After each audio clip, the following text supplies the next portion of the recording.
Ladies and gentlemen, the President of the United States. I do not need to tell you that we are still locked in a deadly struggle with our enemies, the enemies of our ways of life. And the war is still the chief job of each one of us, the greatest production of which we are capable, faithful adherence to regulations that make it possible to supply our men in battle with everything they need, and buying and holding war bonds.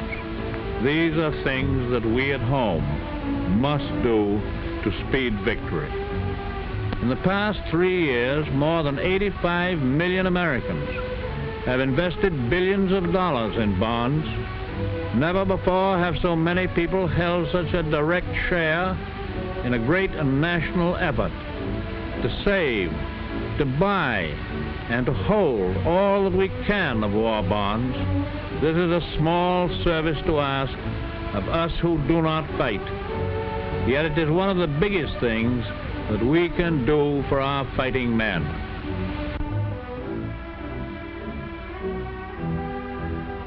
It is one of the biggest things that we can do for our fighting men.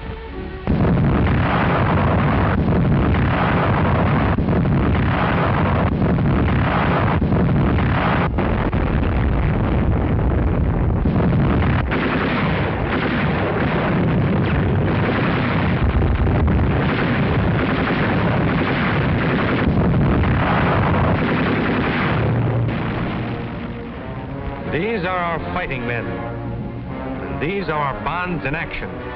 Now, this minute. Here in battle, they speak to the enemy in words of steel, voices of thunder. Here right now, you, John, are speaking. And you, Mary. And you, Mike. And you, and you, and you. You're speaking because your name is on a piece of paper, a war bond. And the enemy listens to you and dies when America speaks.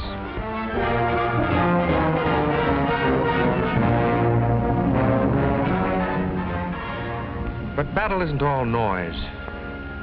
There's also silence. The deep silence of men suffering. Hear the words you speak fall soft and reassuring. Hear your bonds say, relief from pain. They say, hope, health, sanity. They reinforce the skilled fingers of surgery, shelter injury and illness, give back life itself to men who face losing it because it's their job. The power of life and death. Death to the enemy and life to our fighting men. That's a tremendous, a vital power, and you hold it in war bonds. You hold another power, too. Your war bond has two sides. One side fights the war. The other side wins the peace. Your own personal peace. As Mr. Philip Murray, president of the CIO, says, the great payroll savings plan, now numbering some 27 million workers, was introduced as a wartime measure to help finance the war and combat inflation. Few of us realized when it was introduced 3 years ago that it was also a powerful instrument for winning the peace. Through a program of regular savings engaged in now and carried over into the post-war era, the working men and women of America have an unprecedented opportunity to ensure themselves a substantial measure of security. Mr. William Green, president of the AFL. Men of labor know that in organization there is strength, and the men and women of America are today organized into a vast war bond army. If we remain united by buying and holding war bonds until they mature, we shall be taking a great step forward toward the realization of that security to which we look forward in the future.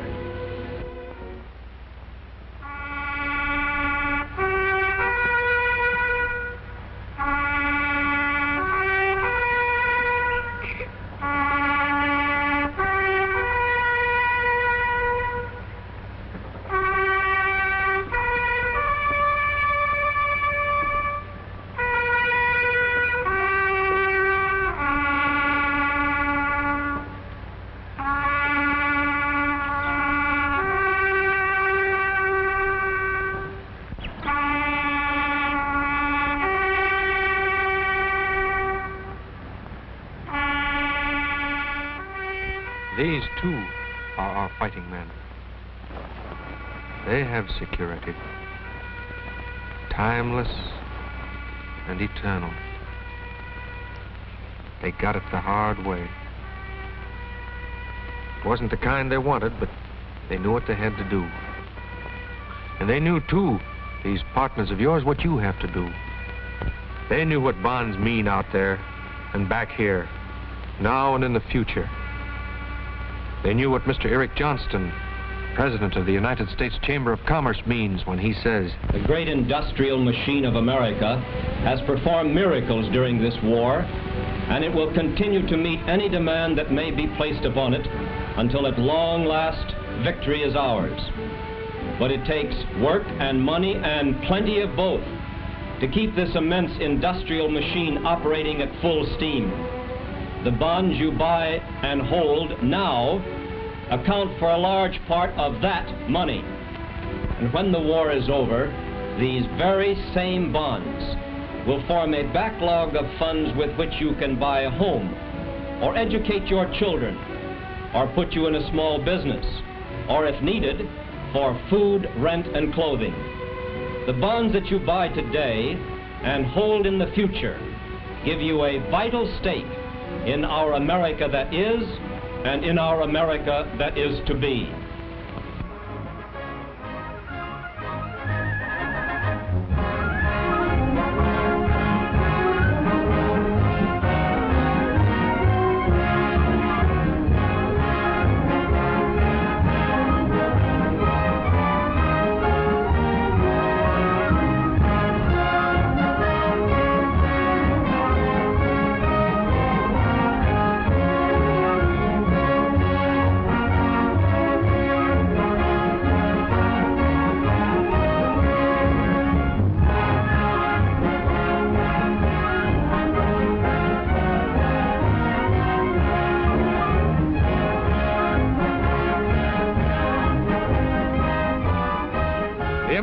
To be, where will you stand in it? Here's how some other Americans stand. When the war is over, I'm going to open up a beauty parlor. My boy is going to go to a good American college. We're buying and holding our war bonds for a little home in the suburbs. I saw what happened after the last war. I keep on buying my bond, $75, and I get $100 after 10 years for them. Me and my husband buying a war bond. When my son come back from the war, and I buying a home out the country. I got a brother over there. When he comes home, we're going to open up a filling station. If that doesn't work, we're going to open up some other business. I have a boy in this war, and I'm saving my bonds for his education when he gets back. The main thing is to help our boys. That's why I'm buying war bonds. I buy bonds every month and keep them so as I can pay for a college education after the war. I buy bonds every payday, and I hold all that I've bought. When this scrap is over, I'm going into retirement and do lots of fishing. I have been buying bonds since the beginning of the war, and will continue to buy and keep them until after the war, so as to have enough money to start into a business of my own. And now, the Secretary of the Treasury, Mr. Morgenthau. I think all of us have a better idea now what war bonds mean to the winning of the war and to our security in the future. But there are a few other things that you should know about your war bonds. The war bonds you buy, E-bonds, were especially designed for your protection. They're an obligation of the government and are guaranteed by the full faith and credit of the government in the same way as a dollar bill in your pocket, but with special privileges. Here are some of the special privileges you get with E-bonds. Each E-bond is owned individually in your name. It's yours. It's worthless to anyone else. If it's lost or stolen, you can get another one. You can name someone in the family to own it with you. A co-owner which means that you both own the bond like a joint savings account. You can name someone as beneficiary the way you do on your life insurance policy. This means that if you die, whoever you name beneficiary will get the money. After 60 days, the E-bond is always redeemable in cash. And after 1 year, it is worth more than you put into it. The longer you hold the bond, the more it increases in value. For example, when you pay $75 for a $100 bond, this is what happens. The second year, it's worth $76.50.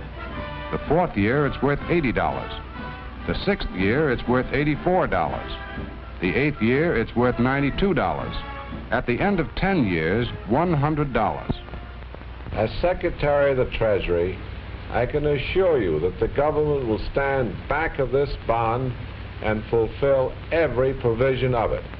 It'll be paid precisely and exactly according to terms under which it was issued.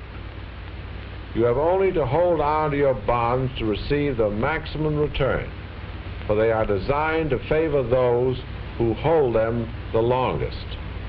Keep buying them regularly and hold them to maturity. That's the story. Put every dollar you have into the green uniform of the E-bond. And for the nation's future, and for your own, hold them. They work for the war, and they work for you. I know what I'm talking about. I used to work in a war plant myself 2 years ago. Since then... But I'm still buying bonds. And so are my buddies, millions of them.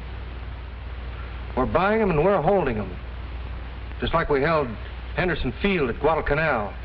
You remember? But we're going right on.